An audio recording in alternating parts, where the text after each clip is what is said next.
As Asian medical students, we are expected to study 12 hours a day because there is so much competition, and everyone thinks that studying more is a flex, and so everyone tries to study more hours.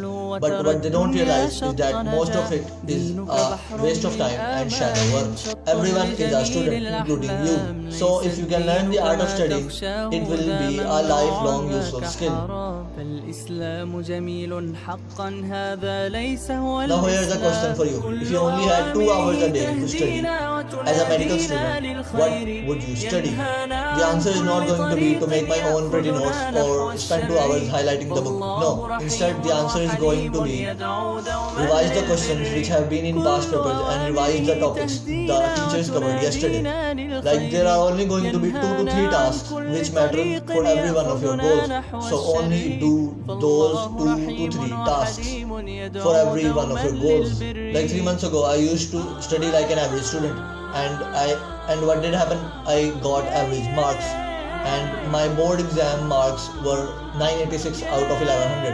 Now these are not great, and these are only average. So I got average marks as studying as an average student. But as a medical student, I knew something had to change. So I decided to use self-improvement for my studies. And I found these techniques the most helpful in studying. I wanted to get good grades, but I did not have multiple hours to spend on studying because of self-improvement. So I decided to use these techniques, and I instantly became the highest scoring boy and that student in my campus. Dumb students in a way that is also dumb because they are dumb. They just open the book and read the book again and again trying to learn it. But how smart students study is that they use different techniques. They use things which help them to study better. Dumb students might get good grades, but they don't have a life outside of studies. Whereas smart students get good grades and they have a life outside of studies. Like you can even go and ask your class's smart student, and he might not consciously use these techniques, but it's just the way he studies. 2 months ago, I was talking to my friend on a call after I had completed my studies, and he told me that there was a test today, and I did not know that there was a test today. So I got really confused what to do because I did not have enough time to study. I only had 30 hours. What 30 hours? I only had 30 minutes to complete the preparation for that test. And so what I did, I gave myself 30 minutes to complete the entire chapter. And so to my surprise, I completed the entire chapter in just 30 minutes and got full marks out of the test. This is a law, Parkinson's law. It states that a task will take the time you have allotted for it. So if you allot 2 hours for a task, it will take up to 2 hours. But if you only give yourself 1 hour or 30 minutes in my case to complete that task, it will only take 30 minutes.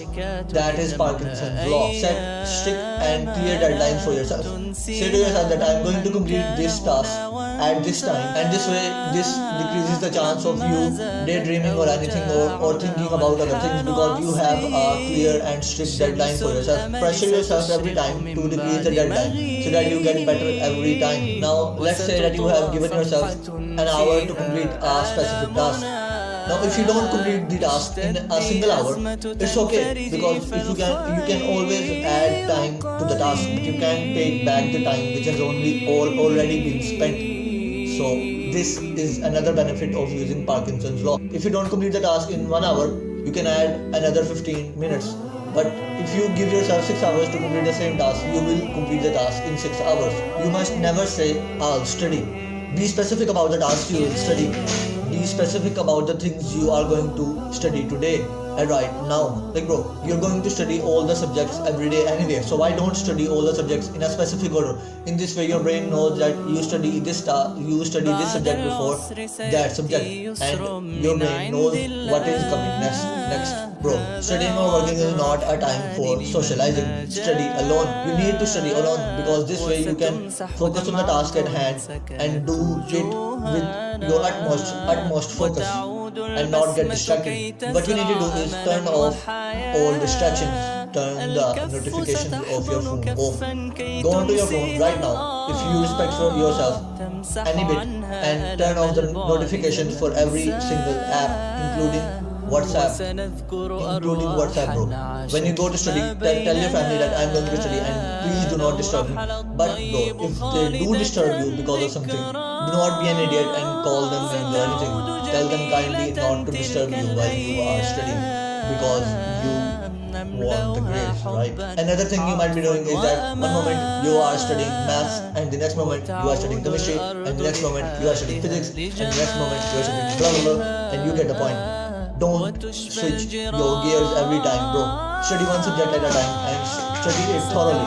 When you have completed that subject, then go to the next subject. Use flow state. Get into a flow state and focus on the task at hand. Don't confuse your brain. Don't be an idiot. Give your utmost focus to the task and do past papers on weekends. So this way you are prepared for that. You are prepared for the board exams when they come, because you have already solved all the past papers in the previous 6 months. Now you are prepared. Now they are like times tables to you. Bro, I can bet you eat as soon as you wake up. You eat a high carb breakfast and then your brain is dumb, and so you are dumb. Do not eat as soon as you wake up. Do a little fast. Like, I personally wake up at around 6 and I don't eat my breakfast until around 10:30 or 11 a.m. That's how I am able to do everything I am able to do. Like, I study in that time, I script in that time, I record in that time. I haven't eaten breakfast until now. Like, it's around 10:45 as I am recording this video and I haven't eaten my breakfast. Now, you have to eat as soon as you wake up. Do a little fast. That way, your brain will work like a machine, bro. Like a machine. You will be a killer. Your competition will be no match for you if you fast for just 4 to, like, I go a little bit overkill. Like, I fast for 5 hours.